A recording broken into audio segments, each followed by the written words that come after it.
Jane Eyre by Charlotte Brontë. Chapter I. There was no possibility of taking a walk that day. We had been wandering, indeed, in the leafless shrubbery an hour in the morning; but since dinner, Mrs. Reed, when there was no company, dined early.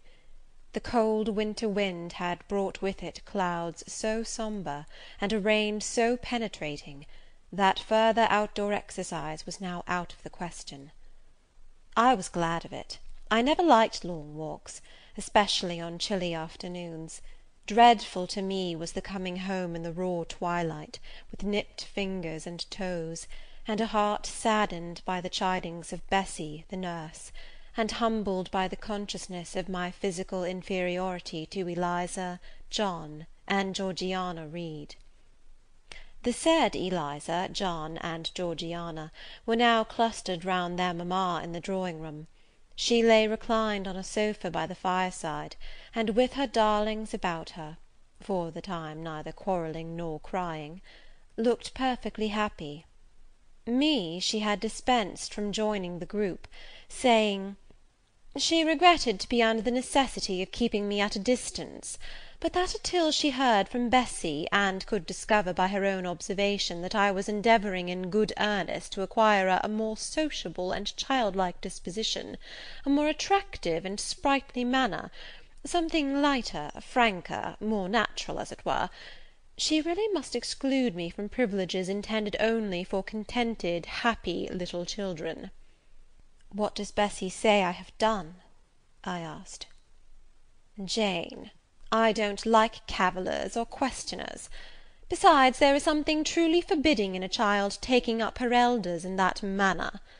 Be seated somewhere, and until you can speak pleasantly, remain silent." A breakfast room adjoined the drawing room. I slipped in there. It contained a bookcase. I soon possessed myself of a volume, taking care that it should be one stored with pictures. I mounted into the window seat. Gathering up my feet, I sat cross-legged, like a Turk; and having drawn the red moreen curtain nearly close, I was shrined in double retirement.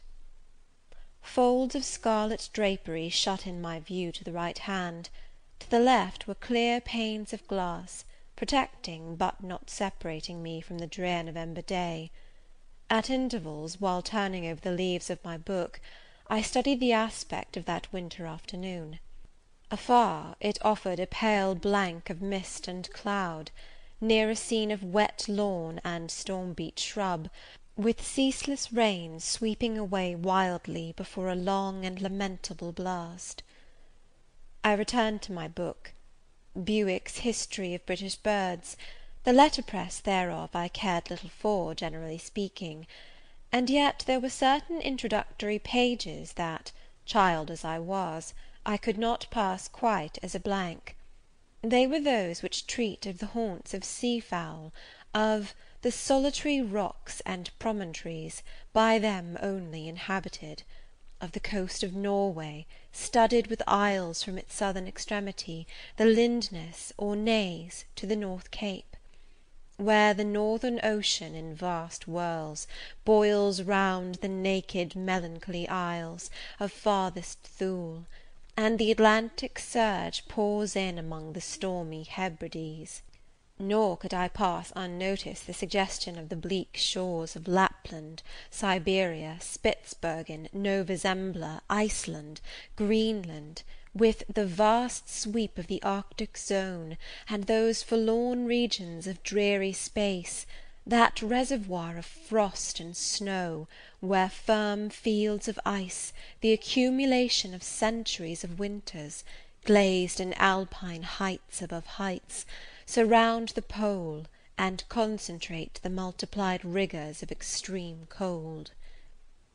Of these death-white realms I formed an idea of my own, shadowy, like all the half-comprehended notions that float dim through children's brains, but strangely impressive. The words in these introductory pages connected themselves with the succeeding vignettes, and gave significance to the rock standing up alone in a sea of billow and spray, to the broken boat stranded on a desolate coast, to the cold and ghastly moon glancing through bars of cloud at a wreck just sinking. I cannot tell what sentiment haunted the quite solitary churchyard, with its inscribed headstone, its gate, its 2 trees, its low horizon, girdled by a broken wall, and its newly risen crescent, attesting the hour of eventide. The 2 ships becalmed on a torpid sea I believed to be marine phantoms. The fiend pinning down the thief's pack behind him I passed over quickly. It was an object of terror. So was the black horned thing, seated aloof on a rock, surveying a distant crowd surrounding a gallows. Each picture told a story, mysterious often to my undeveloped understanding and imperfect feelings, yet ever profoundly interesting. As interesting as the tales Bessie sometimes narrated on winter evenings, when she chanced to be in a good humour, and when, having brought her ironing table to the nursery hearth, she allowed us to sit about it, and while she got up Mrs. Reed's lace frills, and crimped her nightcap borders, fed our eager attention with passages of love and adventure taken from old fairy tales and other ballads. Or, as at a later period I discovered, from the pages of Pamela and Henry Earl of Morland. With Buick on my knee, I was then happy at least in my way. I feared nothing but interruption, and that came too soon. The breakfast-room door opened. "Boo! Madam Mope!" cried the voice of John Reed. Then he paused, he found the room apparently empty. "Where the dickens is she?" he continued. "Lizzy! Georgy!" calling to his sisters. "Joan is not here. Tell mamma she is run out into the rain, bad animal." It is well I drew the curtain, thought I, and I wished fervently he might not discover my hiding place. Nor would John Reed have found it out himself, he was not quick either of vision or conception; but Eliza just put her head in at the door, and said at once, "She is in the window seat, to be sure, Jack." And I came out immediately, for I trembled at the idea of being dragged forth by the said Jack. "What do you want?" I asked, with awkward diffidence. "Say, what do you want, Master Reed?" was the answer. "I want you to come here." And seating himself in an arm-chair, he intimated by a gesture that I was to approach and stand before him. John Reed was a schoolboy of 14 years old, 4 years older than I, for I was but 10, large and stout for his age, with a dingy and unwholesome skin, thick lineaments in a spacious visage, heavy limbs, and large extremities. He gorged himself habitually at table, which made him bilious, and gave him a dim and bleared eye and flabby cheeks. He ought now to have been at school, but his mamma had taken him home for a month or 2, on account of his delicate health. Mr. Miles, the master, affirmed that he would do very well if he had fewer cakes and sweetmeats sent him from home; but the mother's heart turned from an opinion so harsh, and inclined rather to the more refined idea that John's sallowness was owing to over-application, and perhaps to pining after home. John had not much affection for his mother and sisters, and an antipathy to me. He bullied and punished me, not 2 or 3 times in the week, nor once or twice in the day, but continually. Every nerve I had feared him, and every morsel of flesh in my bones shrank when he came near. There were moments when I was bewildered by the terror he inspired, because I had no appeal whatever against either his menaces or his inflictions. The servants did not like to offend their young master by taking my part against him, and Mrs. Reed was blind and deaf on the subject. She never saw him strike or heard him abuse me, though he did both now and then in her very presence; more frequently, however, behind her back. Habitually obedient to John, I came up to his chair. He spent some 3 minutes in thrusting out his tongue at me as far as he could without damaging the roots. I knew he would soon strike, and while dreading the blow, I mused on the disgusting and ugly appearance of him who would presently deal it. I wonder if he read that notion in my face, for all at once, without speaking, he struck suddenly and strongly.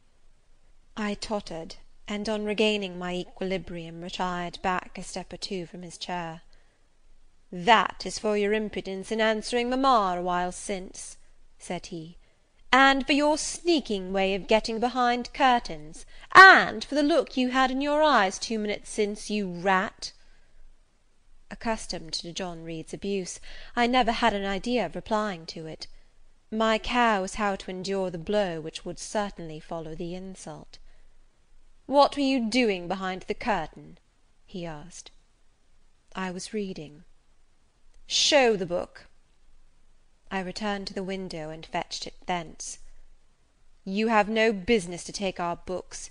You are a dependent, mamma says. You have no money. Your father left you none.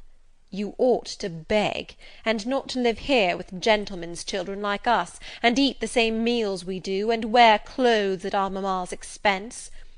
Now I'll teach you to rummage my bookshelves, for they are mine. All the house belongs to me, or will do in a few years. Go and stand by the door, out of the way of the mirror and windows." I did so, not at first aware what was his intention; but when I saw him lift and poise the book, and stand in act to hurl it, I instinctively started aside with a cry of alarm. Not soon enough, however. The volume was flung, it hit me, and I fell, striking my head against the door and cutting it.